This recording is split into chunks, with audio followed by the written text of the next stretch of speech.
How to describe life and the so-called soul's journey?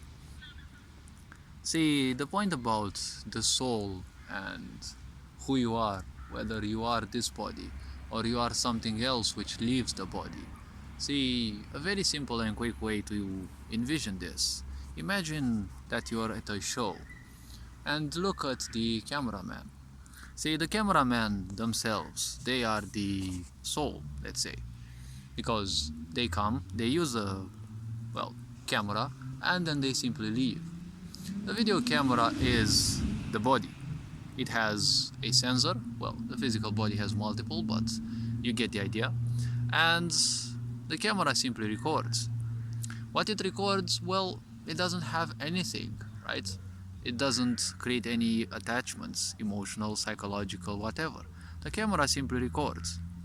That's the same thing that your, well, all your sensory and perceptive organs and capabilities do, right? Some people who are more sensitive, they can perceive certain magnetic fluctuations, they can perceive a bit more. But basically, the physical body has 5 grand senses. These senses just perceive information, and that's what they do. They perceive information and then they relay it. The brain simply translates it as per its own potential, and well, what you get is basically an interpretation of reality. That is why reality is called a Maya, because whatever attachments you build towards that reality, that is the Maya, that is the illusion. At the same time, the way you see reality is not necessarily the way it is. The fact that you see the trunk of a tree as brown, well, that is your own perception. It doesn't mean that the tree is illusionary, because if you bonk your head against it, you'll see it is not illusionary, it's quite physical. And the pain you can get is also quite physical. And, well, see, the point is, the soul, so-called soul, would be the cameraman, right? They do their job and then they simply leave the camera behind. Now, it's all about how you interpret certain things, because, see, the cameraman doesn't know what will come. Their purpose is to just stay there and, aim the so-called physical body, the camera, towards the angles that are more needed, right? Just like you do. You're using the physical body to get certain goals in life. But ultimately, the cameraman also doesn't attach much towards whatever happens, right? Obviously, if something bad happens out of a sudden, like an accident happens on stage, or I don't know, something says something that shouldn't be said, right? They also have some emotional and psychological repercussions, right? Because everything that happens to you has a certain influence, psychologically, mentally, emotionally. But ultimately, the point is just that your physical body is just a vessel that you're gonna make use of for a certain time.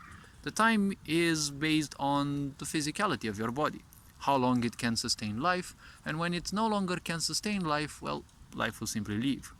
The so-called soul just comes in and, well, it makes use of the physical body and then leaves.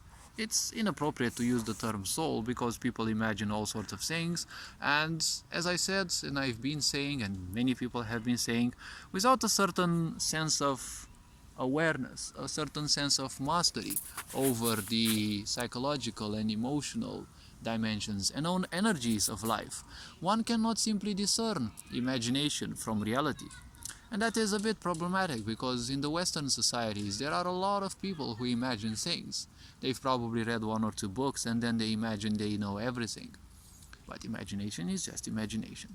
It is a tool to propel yourself further, but it is preferable to be kept as a tool, because if you go beyond its use as a tool, it is nothing else than more or less a lie. It can only be turned real through technology or certain advancements, but palpable aspects. Because words, well, although they can touch you, they're not necessarily a reality, right? They're not an action-based reality. So this is a way you can imagine things. You don't need to waste too much time with that, because, as I've been saying, life is beyond everything. Life is beyond meaning. Most of life is beyond meaning, so nothing that the brain can comprehend will ever comprehend life.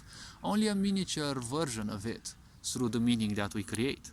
But a miniature version is, well, more or less a distraction, because it's not the real thing.